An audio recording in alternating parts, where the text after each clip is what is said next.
வணக்கம்.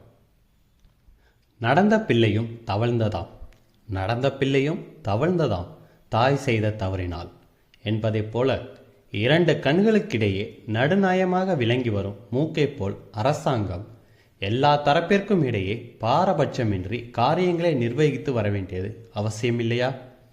இந்த தன்மை இப்போது அரசாங்கத்திடம் இருக்கிறதா என்று கேட்டால், அவர்கள் கட்சி முக்கியஸ்தர்களின் காபி கிளப் திறந்து வைப்பதற்கும் ஏன் சடங்குகளை தலைமை வகிப்பதற்குமே அவர்கள் சுற்றுப்பிரயாணம் செய்யக்கூடிய நிலைமைக்கு வந்துவிட்டார்கள். இந்த நிலைமைக்கு அரசாங்கம் போன பிறகு ஒருபடியான காரியத்தை ஒழுங்காக செய்ய முடியுமா? அரசாங்க நிர்வாகம் திறமையாக இயங்க முடியுமா? அரசாங்கத்தை நடத்துகிறவர்களுக்கு பொதுமக்களிடம் மதிப்பாவது இருக்க முடியுமா? மக்கள் இவர்களுக்கு எந்த அளவுக்கு கௌரவத்தையும் மதிப்பையும் கொடுப்பார்கள்? அரசாங்கம் என்ற இடத்தில் பாகுபாடு இருக்கலாமா?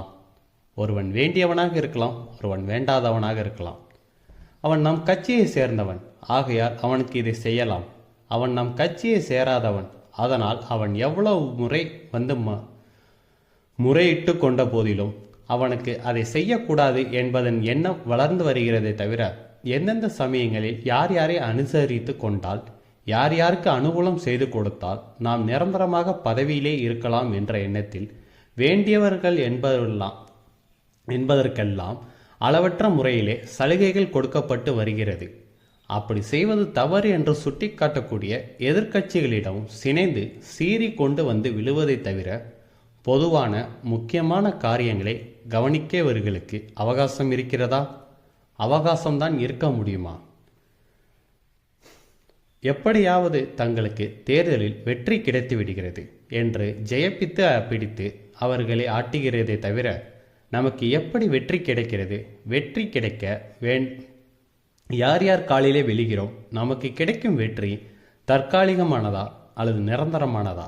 இப்படிப்பட்ட வெற்றியை தேடிக்கொள்வதால் நமக்கு மரியாதை கிட்டுகிறதா, மதிப்பும் கண்ணியமும் தான் உயர்கிறதா என்பதையெல்லாம் யோசிக்காமல், எப்படியாவது தங்களுடைய தரப்பில் அதிக பேர் இருக்கும்படியாக பார்த்து கொள்ள வேண்டும் என்ற எண்ணத்தை கொண்டு அவர்கள் நடத்தக்கூடிய ஒரு அவலநிலை வந்துவிட்டது என்பதை யாராலும் மறுக்க முடியாது.